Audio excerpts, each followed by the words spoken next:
Welcome to iDream. నేను మీ journalist అలిమిని. ప్రస్తుతం రాష్ట్రంలో రాజకీయ సమీకరణలు మారుతున్నాయి. వైఎస్ షర్మిల కాంగ్రెస్ పార్టీ తీర్థం పుచ్చుకున్నారు. ఈ నేపథ్యంలో రాష్ట్రంలో ఎవరికి ఇబ్బంది ఉంటుందనే అంశాన్ని మనం పరిశీలిస్తే ముందుగా తెలుగుదేశం పార్టీ, జనసేన పార్టీకి చెందిన వాళ్ళు పెద్ద ఎత్తున కూడాను ఫేస్బుక్లో షర్మిలకి వ్యతిరేకంగా పెద్ద ఎత్తున పోస్టింగ్లు పెడుతున్నారు.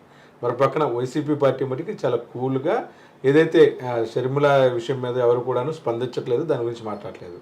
అయితే రాబోయే రోజుల్లో ఈ ప్రభావం, షర్మిల ఎఫెక్ట్ ఆంధ్రప్రదేశ్లో ఏ పార్టీ మీద ఉంటుంది? కాంగ్రెస్ గతంలో రాష్ట్ర విభజన అంశంలో ఏదైతే ప్రస్తుత ఆంధ్రప్రదేశ్ని విభజించిన తీరు, ఆ తర్వాత చేసిన పరిణామాలు కూడాను ప్రజలు కాంగ్రెస్పై తీవ్రమైన ఆగ్రహంతో ఉన్న నేపథ్యంలో సోనియా గాంధీపై కేసు వేసిన టీడీపీ మాజీ ఎమ్మెల్యే అడిసిమల్లి జయప్రకాష్ గారు మనతో ఉన్నారు. సార్ నమస్తే. నమస్తే. మొత్తమే కూడా సమైక్య ఆంధ్ర ఉద్యమంలో మీరు చూపించిన తెగువ, ఢిల్లీలో అటు సోనియా గాంధీ మీద కేసు వేయటం కానీ, సమైక్య ఆంధ్ర ఉద్యమం నడిపించిన తీరు కానీ, కాంగ్రెస్ పూర్తిగా కూడాను రాష్ట్రంలో జీరో అయిపోయింది. అంటే ఒక సునామీ లాగా కొట్టిపోయింది. ఈ నేపథ్యంలో కొద్దిగా ఆక్సిజన్ ఇవ్వటానికి వైఎస్ షర్మిలమ్మ గారిని ఈరోజు కాంగ్రెస్ పార్టీ చేర్చుకున్న నేపథ్యంలో ఆ ప్రభావం ఎలా ఉండిపోతుంది? కాంగ్రెస్కి కలిసి వచ్చే అంశమేనా అని మొట్టమొదటిగా నేను చెప్పదలుచుకుంది ఏంటంటే, షర్మిల గారుని వాళ్ళ తండ్రి గారిని బట్టి గౌరవించాలి, రాజశేఖర రెడ్డి గారిని బట్టి. అంతకన్నా షర్మిల గారు అంటే వేరే ఏమీ లేదు. రాజశేఖర రెడ్డి గారు అమ్మాయి, అంతవరకే షర్మిల గారు. ప్లస్ వాళ్ళ అన్నయ్యకి చాలా ఎలక్షన్లో చాలా బాగా చేసి, పాదయాత్ర చేసి కృషి చేసిన మంచి మహిళ, ధీర మహిళ, అంతవరకే. ఇక్కడ వచ్చేటప్పుడు ఆమె వైఎస్ఆర్ పార్టీకి అయితే ఫెచ్చింగ్, ఈ క్యాటలిస్టులు ఒకదానికి ఒకటి క్యాటలిస్ట్ లాగా పనిచేస్తాయి. ఇక్కడ ఏముంది, జీరోగా ఉన్న కాంగ్రెస్లో చేరి కాంగ్రెస్ని పైకి తీసుకురావడం అనేది ఇంపాసిబుల్, జరిగే పని కాదు. ఎందుకనండి? కాంగ్రెస్ ఈ రాష్ట్రానికి చేసిన అన్యాయం ఒకటి అరా కాదు. ఇవాళ ఆంధ్రప్రదేశ్ ప్రజలు ఈ విధంగా అప్పులు పాలు ఇలా ఉండారంటే కేవలం అప్రజాస్వామ్యంగా రాష్ట్ర విభజన చేసి ఎంపీలు, ఆంధ్రప్రదేశ్ ఎంపీలని కొట్టి, ఇది లోక్సభలో కరెంటు తీసేసి అంత అప్రజాస్వామిక విభజన చేసిన వాళ్ళు సోనియా గాంధీ మన ఎంపీలను కొట్టించింది వేరే రాష్ట్రం వాళ్ళతో. అటువంటి రాక్షసి నాయకత్వంలోని పాలన వాళ్ళ ఆంధ్రప్రదేశ్ ప్రజలు ఇంకా మర్చిపోలేదు, మర్చిపోరు. పట్టపగల లోకసభలో కరెంటు తీసేసి, మీడియా మొత్తం ఆపేసేసి, లోపల టీవీలు ఆఫ్ చేసి,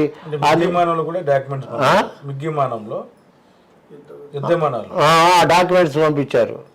ఇవన్నీ అంత ఇదిగా చేసి విభజించాల్సిన అవసరం ఎందుకు వచ్చిందో అర్థం కాలేదు. అవసరం అది. అందుకనే ఆ రాష్ట్రం కోల్పోయింది, ఈ రాష్ట్రం కోల్పోయింది. అంటే ఈ రాష్ట్రం అంటే మొన్న, ఆ పక్క రాష్ట్రం అయితే మొన్న గెలిచింది. అది కొంచెం రేవంత్ రెడ్డి అని కాదండి, కాంగ్రెస్ రావాల్సిన ఊపు వచ్చింది కాబట్టి వచ్చింది. ఇప్పుడున్న కాంగ్రెస్కి ఆంధ్రప్రదేశ్లో ఇంతవరకు దానికి ఇంకా ఏమీ లేవు, జనసత్వాలు లేవు. ఒక మీటింగ్ వస్తే 10 మంది రారు. ఇప్పుడు షర్మిల గారు వచ్చి చేసేది ఏమీ లేదు. దీనికి ఇంకో సంవత్సరం, 2 సరే ఇంకో టర్మ్ పైన టైం తీసుకుంటే అప్పుడు ఏమన్నా ఇదవుతుందేమో. ఆమె ఇటలీ రాక్షసి. ఇది ఆ ఇటాలియన్ ఫస్ట్ భారతదేశంలో ఎదుర్కొంది మొగాడు మన జగన్మోహన్ రెడ్డి గారు ఎదిరించి పోరాడి పార్టీ పెట్టి సాధించి ముఖ్యమంత్రి అయ్యి, ముందు ప్రతిపక్ష నాయకుడై తర్వాత ముఖ్యమంత్రి అయ్యి ఇవాళ ప్రజలతో వెళ్తున్నాడు. అనేక సంక్షేమ కార్యక్రమాలు అందిస్తున్న గొప్ప. ఇవాళ షర్మిల గారు జాయిన్ అయినంత మాత్రాన ఏదో మింగి ఇరిగి మీద పడుతుంది అనేది అబద్ధం, జరిగే పని కాదు అది. ఎందుకనంటే ఇది షర్మిల వ్యక్తిగతం కాదు, కాంగ్రెస్ పార్టీ ఇస్ దేర్. మరి కాంగ్రెస్ పార్టీ చేసిన నష్టాన్ని ప్రజలు మర్చిపోయారా? ప్రత్యేక హోదా అన్నారు, దాన్ని చట్టబద్ధం చేయలేదు. ఊరినే రాజ్యసభలోనూ ఇది చేస్తే తర్వాత అది చేయలేదు కదా. 7 మండలాలు కూడా వీళ్ళు చేశారు, బీజేపీ వాళ్ళు మనకు కలిపింది. ఈ అనేక ప్రత్యేక హోదా లేదు, ఇంకేం చేయలేదు. అదైతే మేము పవర్లోకి వస్తే చేస్తా ఉన్నారు. వీళ్ళు పవర్లోకి వచ్చేది లేదు, చచ్చేది లేదు. ఇది మొన్న 4 రాష్ట్రాలు జరిగితే 3 రాష్ట్రాలు ఓడిపోయారు, 1 రాష్ట్రం గెలిచింది. బలిపశువు అయినట్టేనా కొంతమంది ఎవరైతే చేరికలు ఉన్నాయో కాంగ్రెస్ నమ్ముకుని చేస్తే బలిపశువుల కింద లెక్కండి. అది 100కి 100 రూపాయలు. ఇప్పుడు చెప్పలేము, 10-15 ఏళ్ళ తర్వాత ఏమైనా కాంగ్రెస్ పికప్ అవుతుందేమో. ఏంటండి ఎవరుంటారు? ఎవరు ఉండేవాళ్ళు ఉంటారు, పార్టీ ఉంటుంది కదా, పార్టీ ఉంటుంది, ఏదైనా ఉంటుంది. కానీ ఏమో మరి షర్మిల గారిని చేసుకునేదో చేస్తే షర్మిల గారు బలిపశువు. ఏబిఎన్ వాటిలో అంత ఇదిగా ప్రచారం చేస్తున్నారు. ఏబిఎన్, TV5, మహా టీవీ, 20 మామూలుగా చేస్తారండి. అదిగో పిల్లి అంటే అదిగో పుల్లు అంటే ఇదిగో ఇదని అన్నట్టు చేస్తారు. ఏమీ ఉండదు. ఇందాక చెప్పా కదా, మీకు చెప్పలేదు. ఈ ప్రచార మాధ్యమాల్ని నమ్మటం మానేశారండి ప్రజలు.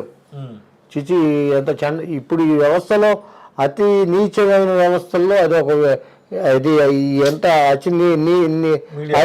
మీడియా అనే అతి నీచమైన వ్యవస్థ. అటువంటి వ్యవస్థలను ఎవరు ప్రజలు నమ్మేటట్లేరు. ముఖ్యంగా కాంగ్రెస్ ఈ ఆంధ్రప్రదేశ్ రాష్ట్రానికి చేసిన నష్టాన్ని ఎవరో పోడ్చలేరు. ప్రజలు సహకరిస్తారా ఎవరికి? ఇప్పుడు రేపు బ్యాలెట్ బాక్స్లో ఎవరితో? కాంగ్రెస్కి ఎందుకు చేస్తారు? వాళ్ళే మర్చిపోలేదు వీళ్ళు చేసిన అన్యాయాన్ని. వీళ్ళని కానీ బీజేపీని కానీ ఇద్దరినే. బీజేపీ కూడా అంతే. బీజేపీ కాంగ్రెస్ ఎంత చేసిందో బీజేపీ కూడా అంత తోడ్పడింది దానికి. ఇంకా బీజేపీ వాళ్ళు వాగ్దానం చేసి ప్రత్యేక వాళ్ళకు అవకాశం ఉండి ప్రత్యేక హోదా ఇస్తానని తప్ప వాళ్ళు ఇవ్వాల, ఇప్పుడు దాకా ఇవ్వాల. అదే వీళ్ళిద్దరు దొందే, కాంగ్రెస్ బీజేపీ దొందే. ప్రభావం ప్రాంతీయ పార్టీల మీద. అందుకే ప్రాంతీయ పార్టీలు మంచి బలపడుతున్నాయి ఈ దేశంలో.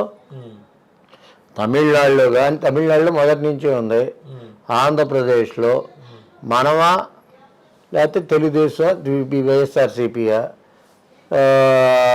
ఒరిస్సాలో బీజేడీ, అట్లా బీజేడీ ఇదైంది.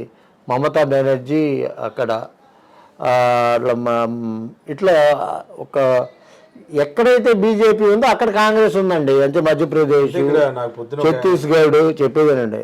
ఇది కేరళలో లేదే. అట్లా ఈ కాంగ్రెస్కి వ్యతిరేక శక్తులు, కాంగ్రెస్ బీజేపీకి వ్యతిరేకంగా చాలామంది ముఖ్యమంత్రులు ఉన్నారు. ఢిల్లీ ముఖ్యమంత్రి కూడా అంతే, పంజాబ్ కూడా అంతే, కేజ్రీవాల్, అటు అతను. అలా ఎక్కడైతే కాంగ్రెస్ ఉందో బీజేపీ ఉందో అక్కడ కాంగ్రెస్ ఉన్న చోటే బలంగా ఉన్న చోట బీజేపీ ఉంటుంది. హర్యానా, అట్లాగే కర్ణాటకలో కూడా అంతే, కాంగ్రెస్ బీజేపీయే. అట్లా మధ్యప్రదేశ్ కాంగ్రెస్ బీజేపీయే, యూపీ కాంగ్రెస్ బీజేపీయే. ఈ లేని మిగతా చోట్ల థర్డ్ పార్టీ వస్తుంది. ఇంకా మిగతా చోట కూడా మూడో ప్రత్యామ్నాయం వచ్చే అవకాశాలు చాలా రాష్ట్రాల్లో ఉన్నాయి. ఈ రెండింటినీ తోసేసి అంటే ఒకటి చెప్పండి, షర్మిల రాక జగన్కి నష్టం కలుగుతుంది కాబట్టి టీడీపీ, జనసేన టీడీపీని బలపరిచే మీడియా అంతా కూడాను సంబరాలు జరుపుకుంటున్నారని ప్రస్తుతం వైసీపీలో కొంతమంది కేడర్లో అనుకునే మాట. వాళ్ళ పరిజ్ఞానం అంతండి, వాళ్ళ లేదండి. జగన్కి షర్మిల రావటం మూలాన మాకు ఉపయోగమే జరుగుతుంది కానీ నష్టం జరగదు. ఒకవేళ 1/2 ఓటు పడినా అది ప్రభుత్వ వ్యతిరేక ఓటు చీలి వాళ్ళకి పడుతుంది. ప్రభుత్వ వ్యతిరేక ఓటు చేరుతుంది. జగన్మోహన్ రెడ్డి గారికి పడే ఓటు ఏమి చేయలేదు. వైసీపీలో అసంతృప్తిగా ఉన్న వాళ్ళందరూ వెళ్ళిపోతున్నారు. అసంతృప్తి వాళ్ళు ఎవరు వెళ్ళారండి? ఆళ్రామకృష్ణారెడ్డిని ఇప్పుడు ఇచ్చేసారు. అతను వెళ్ళటం కాదు, అతన్ని మార్చేశారు. అతన్ని సీటు మార్చారు. అతను ఓడిపోతాడని తెలిసే మార్చారు. అట్లా వెళ్ళిపోవటం అనేది ఏం కాదండి, రాజకీయాలు చాలా సహజం. అట్లా వెళ్ళిపోయిన వాళ్ళు అనేక మంది ఉన్నారు, బోళ్ళంతమంది ఉన్నారు. వెళ్ళారు, తొగలు పెట్టుకున్నారు, అవి చేశారు, తగలు పెట్టారు, ఇవన్నీ ఉన్నాయి. ఇవన్నీ ఏముండవు. తర్వాత ఈ ఎలక్షన్ అయిపోయిన తర్వాత అంత కాము. అంటే ఈ అన్న ఏదైతే అన్న తమ్ముడు మధ్యన వివాదాలు వచ్చా కుటుంబాలకు సంబంధించి అది వాళ్ళ ఇంటర్నల్ విషయం అండి. వాళ్ళు అంత ఆంతరంగా ఎందుకు ఎంజాయ్ చేస్తున్నారు అన్న చంద్రబాబు అవచ్చు ఈ బ్యాచ్ అంతా ఎందుకు ఎంజాయ్ చేస్తున్నారు? వాళ్ళ బుద్ధి అది, వాళ్ళ బుద్ధి అది అంతకన్నా నీచమైన బుద్ధి. ఆ బుద్ధి ఉంది కాబట్టి వాళ్ళు అట్ట నీచంగా ప్రవర్తిస్తున్నారు. అసలు అది ఇప్పుడు కాంగ్రెస్ పార్టీకి బలం ఉంటే షర్మిలాకి బలం ఉన్నట్టు. కాంగ్రెస్ పార్టీ జీరో అయినప్పుడు షర్మిలాకి ఏమొస్తుంది? హూ ఈ షర్మిల, వాట్ ఈ షర్మిల? రాజశేఖర రెడ్డి గారు అమ్మాయి తప్ప యువతలో రాజశేఖర రెడ్డి గారు కొడుకు, ప్రజానాయకుడు, ప్రజలకు సేవ చేస్తున్నాడు, చేస్తున్నవాడు. అటువంటి వాడిని కాదని వాళ్ళకి ఎందుకు వేస్తారు? వాళ్ళకి అందిస్తున్నా అదే ప్రజలకు సేవ చేస్తున్నాడు అని. అటువంటి వాడిని కాదని ఎందుకంటే ఇది చేస్తారు. రాజశేఖర రెడ్డి కూతురు ప్రత్యేకం ఏంటి? ఒకటండి, రాజశేఖర రెడ్డి గారిని రాజీవ్ గాంధీని ప్రైమ్ మినిస్టర్ చేయాలని రాజశేఖర రెడ్డి గారు అన్నారు అని వీళ్ళు చెప్తున్నారు ఇప్పుడు స్లోగనం. రాహుల్ గాంధీ మరి మా అబ్బాయిని లోపల ఏమని చెప్పాడా రాజశేఖర రెడ్డి గారు? జైల్లో వేసి వేధించమని చెప్పాడా? 16 నెలలు అసలు కేసే గారు వేధించమని చెప్పాడా? అసలు ఆయన తప్పే లేదు. చేసింది ఏమైనా ఉంటే రాజశేఖర రెడ్డి గారే. ఒకవేళ సంతకాలు ఏమైనా ఉంటే మరి అది తప్పు కాదా? మా అబ్బాయిని వేధించమని చెప్పినప్పుడు మా అబ్బాయిని జైల్లో వేయమని చెప్పాడు ఆయన. రాహుల్ గాంధీని ప్రైమ్ మినిస్టర్ చేయమన్నా చెప్పాడు రాజశేఖర రెడ్డి అని చెప్పేటప్పుడు. రాజశేఖర రెడ్డి గారు బతుకుంటే అసలు ఈ రాష్ట్రం విడిపోయేదే కాదు. అంతే. అది రాజశేఖర రెడ్డి గారి గొప్పతనం. రాజశేఖర రెడ్డి గారు ఆయన సంక్షేమ పథకాలు ప్రవేశపెట్టాడు. అవన్నీ ఆల్రెడీ జగన్మోహన్ రెడ్డికి చెప్పాడు. జగన్మోహన్ రెడ్డి గారు దాని అన్నింటినీ క్యాష్ చేసుకున్నాడు, ఆయన వర్తింపు చేసుకున్నాడు. ఇవాళ మొన్న ఈ తెలంగాణలో పెట్టి ఏమైందండి? ఆమె తెలంగాణ వైఎస్ఆర్సీపీ పెట్టి ఏమైంది? కనీసం అక్కడ పోటీ చేస్తాను, ఇక్కడ పోటీ చేస్తాను, ఆమె పోటీ చేయలేకపోయింది. మొత్తం పోటీ విరమించి కాంగ్రెస్ మద్దతు ఉంది. కాంగ్రెస్కి దండపాలెం బ్యాచ్ అంతా ఎంజాయ్ చేస్తున్నారు కదా. దండపాలెం బ్యాచ్ ఎంజాయ్ చేస్తుంది. ఆమెకి పని లేదు, ఏమీ లేదు, కాసేపు ఇట్లా చేస్తూ ఉంటారు. ఇప్పుడు ఆంతరంగికంగా వాళ్ళకి ఇష్యూస్ ఉండే అది వేరు. కాంగ్రెస్లో చేరినంత మాత్రాన వైసీపీకి ఏమవుతుంది? కాంగ్రెస్ బలంగా ఉంటే కదండి షర్మిల వల్ల అయ్యేది. షర్మిల వల్ల అయితే కాంగ్రెస్కి అది అదనంగా వచ్చే బలం ఏంటి చెప్పమానంటే? Anybody I challenge. కాంగ్రెస్కి బలం ఉంటే కాంగ్రెస్ బలాన్ని ఉపయోగించుకోవచ్చు. కాంగ్రెస్కే బలం లేనప్పుడు షర్మిల ఏం చేస్తుంది, ఇంకోళ్ళు ఏం చేస్తారు? రాహుల్ గాంధీ ఏమైనా చేయగలడా? సోనియా గాంధీ వచ్చి ఏమైనా చేయగలదా ఆంధ్రప్రదేశ్లో? వీళ్ళందరూ ఎందుకు ఈ తెలంగాణ చెప్పేవారండి? షర్మిల ఎందుకు వాళ్ళ తీసుకురావచ్చుగా? ఆడ దమ్ము ధైర్యం వాళ్ళే వచ్చి ఇది చేయొచ్చుగా. ఇక్కడ వేయచ్చుగా. సోనియా గాంధీ ఒక చోట, వాళ్ళు ఒక చోట. ఇప్పుడు తెలంగాణ అంటున్నారు, ఆంధ్రాలోనే వేయచ్చుగా. ఎందుకు షర్మిల ఎందుకు? ఇవన్నీ పిచ్చి మాటలు, పిచ్చి వ్యవహారాలండి. ప్రజలు కూడా ఆలోచిస్తారు కదా. అసలు పార్టీ ఉంటే కదండి. ఇప్పుడు ఏ పార్టీ లేని చోట ఉండడానికి నేను దాంట్లో నాయకత్వం వహించి ఇదే ఉంది, ఉపయోగం ఏముంది? పాపం ఆమె తప్పు చేసుకుంది. ఆమె ఇదివరకు మొన్నటి మళ్ళీ తప్పుకుంది గౌరవంగా. ఇప్పుడు కూడా చక్కగా పెళ్ళి అయ్యేదాకా శుభ్రంగా ఉండి తర్వాత చూసుకునే పని. ఇప్పుడు అంత అర్జెంటుగా జాయిన్ ఈ కాంగ్రెస్ వాళ్ళ బతకనివ్వరు, ఇంకోళ్ళు వాళ్ళ బతుకాళ్ళు బతకనివ్వరు, ఇంకోళ్ళు బతకనివ్వరు అని ఇదే పరిస్థితి. పాపం ఆ అమ్మాయిని అనవసరంగా చెడగొట్టారు ఇప్పుడు. అంతేనా? అంతే. అంటే ఈ టీడీపీకి అబంధస్తాల్లో ఇరుక్కుంది అంటారు చాలా మంది. అది నిజం కావచ్చు. వీళ్ళంతా గేమ్ ఆడిస్తున్నారు. గేమే కదా. టీడీపీని కాంగ్రెస్ ఒకటే కదా. అనేక సార్లు ఇదివరకు పొత్తుతోనే ఇదయ్యారుగా. బాబుడే రక్షణ. ఓకే అండి, థ్యాంక్ యూ. మొత్తమే కూడాను ఆంధ్రప్రదేశ్లో వైఎస్ షర్మిల కాంగ్రెస్ రాక ఏమాత్రం కూడాను ఏ పార్టీ మీద ప్రభావం చూపదు. ముఖ్యంగా వైఎస్ఆర్సీపీ పైన ఆ ప్రభావం ఉండదంటున్నారు మాజీ శాసనసభ్యులు అడిసిమల్లి జయప్రకాష్ గారు. ఓవరాల్గా చూసుకున్నట్లయితే ఆంధ్రప్రదేశ్లో వైఎస్ఆర్సీపీ ఏమాత్రం కూడాను ఓటు బ్యాంక్ అని కాంగ్రెస్ పార్టీ షేర్ చేసుకునే అవకాశం 0.512 కూడా లేదంటున్నారు అడిసిమల్లి జయప్రకాష్ గారు.